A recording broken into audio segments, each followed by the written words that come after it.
बिस्मिल्लाहिर्रहमानिर्रहीम अस्सलाम वालेकुम। मैं हूं मुबशिर अहमद। तो स्टूडेंट्स, जैसा कि आपको पता है कि इससे पिछले ही लेक्चर में मैंने आपको पढ़ाया डीसी मोटर। तो आज हम पढ़ेंगे बैक ईएमएफ इन मोटर। ये मोटर के अंदर बैक ईएमएफ क्या होती है, इसकी थ्योरी बड़ी बोरिंग सी है, बच्चों को समझ नहीं आती।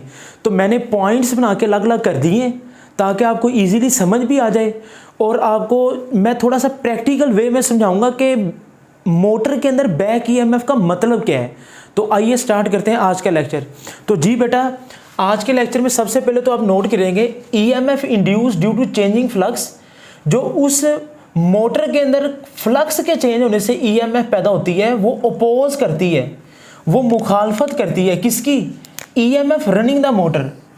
यानी कि इस चीज़ को मैंने डायग्राम की शक्ल में मैंने बनाया। ये बैटरी है ना, पॉजिटिव नेगेटिव, ये बैटरी का पोटेंशियल है V। जैसे ही आप स्विच को क्लोज करेंगे चार्जेस फ्लो में आ जाएंगे। ये मोटर लगाई हुई मैंने, और ये पॉजिटिव और नेगेटिव, ये ईएमएफ है। तो आप देखिए ज़रा, इस पॉजिटिव से नेगेटिव करंट की डायरेक्शन और ये ईएमएफ, तो ये दोनों एक दूसरे को क्या कर रही हैं? अपोज। तो जब ये अपोज करेंगी तो मैं कहूँगा कि V minus E, this is net potential difference, या नेट पोटेंशियल क्या आ जाएगा? V minus E. ठीक हो गया। According to Ohm law so V is equal to I R, I is equal to V over R. पढ़ा हुआ ना आपने? तो V के साथ मैं क्या लिखूंगा? Net potential. तो I is equal to V net की जगह पे मैं क्या लिखूंगा? Net potential V minus E. क्योंकि जो बैटरी का पोटेंशियल है और जो फ्लक्स के चेंज होने की वजह से ईएमएफ पैदा होती है, दोनों एक दूसरे को अपोज कर रही हैं। अभी इसका मतलब भी आपको समझाता हूँ, परेशान ना हो। आर डिवाइड रहा, उधर जाके मल्टीप्लाई हो जाएगा। आई आर V माइनस ई इधर जाके प्लस हो जाएगा। तो इसको मैं रीअरेंज करके लिखूंगा V is equal to E plus I R. तो this is the final equation, V is equal to E plus I R. ये ओहम लॉ मैंने अप्लाई किया है। This is the ohm's law. अच्छा, ये तो चले छोटा सा प्रूव है, V is equal to I R, I is equal to V over R. Net potential क्या है कि ये बैटरी का और जो फ्लक्स के चेंज होने से ईएमएफ पैदा हुई, दोनों एक दूसरे के ऑपोजिट हैं। ठीक है, माइनस कर दिया। ये प्रूव तो समझ आ गया। बच्चे कहते हैं सर इसका मतलब क्या है? आइए इसका प्रैक्टिकल मतलब समझते हैं। तो बच्चे, करंट की इक्वेशन क्या है? V is equal to I R, I is equal to V over R. तो नेट पोटेंशियल दोनों एक दूसरे को अपोज कर रहे हैं। आई इज इक्वल टू, ये जरा देखें, I is equal to V minus E over R. अच्छा जरा देखें, अब मैं इसको प्रैक्टिकल वे में समझाता हूँ। देखें, डीसी मोटर है, आपने मोटर चला दी। अभी आपने मोटर चलाई है, तो मैंने इसको अलग अलग पॉइंट बनाए। स्टार्ट ऑफ मोटर, अभी मोटर चल रही है, तो चेंज इन फ्लक्स जीरो है। अभी मोटर सिर्फ स्टार्ट ही है, तो फ्लक्स का जो चेंज है ना वो जीरो है। अच्छा जरा इस इक्वेशन में देखिएगा, I is equal to V minus E over R. आपने इस पर तवज्जो करनी है। जब चेंज इन फ्लक्स जीरो है तो फैराडे लॉ आपने पढ़ा हुआ है, E is equal to minus n delta phi over delta t. तो जब चेंज इन फ्लक्स जीरो तो ईएमएफ भी zero.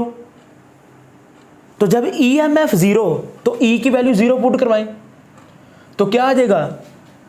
I start is equal to V over R. EMF zero है क्योंकि फ्लक्स का चेंज ही जीरो है, क्योंकि अभी तो मोटर हमने स्टार्ट ही की है।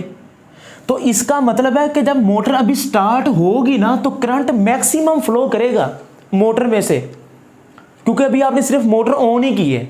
मैक्सिमम करंट फ्लो करेगा। वजह, क्योंकि ईएमएफ जीरो है। ईएमएफ जीरो क्यों है? क्योंकि चेंज इन फ्लक्स जीरो है। फैराडे लॉ में पढ़ा है E is equal to minus n delta phi over delta t. Motor अभी स्टार्ट ही किया तो उसको बैक ईएमएफ अभी नहीं आ रही। अच्छा जी, point number 2, at maximum running speed. अब मोटर फुल तेजी से चलना शुरू हो गई है। ठीक हो गया। आपने देखना मोटर क्या है, इलेक्ट्रिकल एनर्जी को मैकेनिकल एनर्जी में। ठीक है, आपने मोटर के आगे लगा दिया कोई पंखा। ठीक है, अब मोटर मैक्सिमम रनिंग स्पीड में आ गई। जब मोटर मैक्सिमम रनिंग स्पीड में जाएगी तो फ्लक्स चेंज तो होगा। फ्लक्स क्या है? Number of line passing through the certain area. तो ज्यादा फ्लक्स चेंज होगा।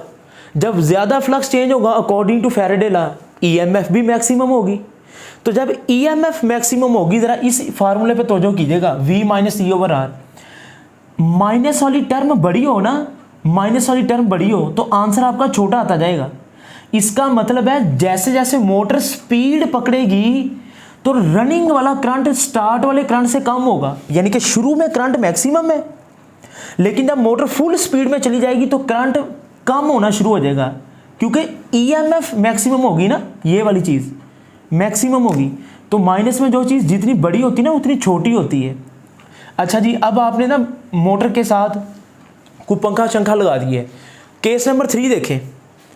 केस नंबर 3 क्या है जी, आपने 3-4 पंखे चला दिए, यानी कि आपने जितनी मोटर की काबिलियत थी ना उसके ऊपर लोड उसके कैपेसिटी से ज़्यादा डाल दिया, ओवरलोड कर दिया है। यानी कि मेरी बात सुनाएं, अब मैं 2 मन वज़न उठा सकता हूँ, या 1 मन कह लें, या 2 मन, अब 80 किलो मैं वज़न उठा सकता हूँ। आप मेरे ऊपर वज़न डाल दें 200 किलो, तो क्या होगा, मैं नीचे बैठ जाऊँगा। मेरी बात समझ आ रही है कि नहीं आ रही? तो मोटर के साथ भी जब हम ये काम करेंगे, पंखा एक चलाती है मोटर, आप 3-4 पंखे चला दें तो भाई मोटर तो ओवरलोड हो जाएगी। जब मोटर ओवरलोड हो जाएगी तो आपने देखा है, जब आप उसके ऊपर लोड ज़्यादा डाल दें तो उसकी स्पीड गूं गूं गूं बैठना शुरू हो जाएगी। इसका मतलब है जब मोटर पर आप लोड ज़्यादा डाल देंगे तो उसकी स्पीड कम हो जाएगी। जब स्पीड कम होगी फ्लक्स कम होगा, फ्लक्स कम होगा ईएमएफ कम होगी। मैं फ्लक्स को ईएमएफ से रिलेट कर रहा हूँ फैराडे लॉ के मुताबिक। जब ईएमएफ कम होगी तो इस फार्मूले के मुताबिक देखें जी, जब ईएमएफ कम होगी, माइनस का साइन कम हो रहा है तो माइनस में जितनी चीज़ छोटी उतनी बड़ी, तो जब ईएमएफ कम होगी ना तो आपका जो ओवरलोड, तो करंट ज़्यादा हो जाएगा, यानी कि रनिंग से भी करंट ज़्यादा हो गया। इसका मतलब है भाई मोटर तो जल जाएगी, बर्न द मोटर। जब आप लोड ज़्यादा डालेंगे करंट बहुत ज़्यादा फ्लो कर पड़ेगा, मोटर आपकी जल जाएगी। वजह आपने चैप्टर में 13 में एक फार्मूला पढ़ा हुआ है, H=I²RT। तो हीट का करंट के स्केयर के साथ डायरेक्ट ताल्लुक है, जितना ज़्यादा करंट फ्लो करेगा हीट ज़्यादा पैदा होगी। तो जितनी ज़्यादा हीट पैदा होगी आपकी कॉइल तो बर्न हो जाएगी, जल जाएगी। मतलब आपने लोड ज़्यादा डाल दिया ना, ये नहीं करना चाहिए, लोड ज़्यादा नहीं डालना चाहिए, जितनी भाई उसकी कैपेसिटी है उतना लोड डालें ना आप। तो ये देखें आपने, मैंने किसी बोरिंग थ्योरी को एक अलग अलग पॉइंट की शक्ल में, आप पेपर में भी ऐसे लिखेंगे कि तो लिखेंगे एग्जामिनर भी खुश होगा। तो ये देखें जी, बैक ईएमएफ ही मोटर। तो बच्चे आई होप कि आज का लेक्चर आपको अच्छा लगा होगा। कमेंट सेक्शन में फीडबैक ज़रूर दिया करें। तो अपने दोस्तों के साथ लेक्चर को शेयर करना ना भूलें। अपना बहुत सा ख्याल रखें। मुबशर अहमद को दें इजाज़त। अल्लाह हाफिज़।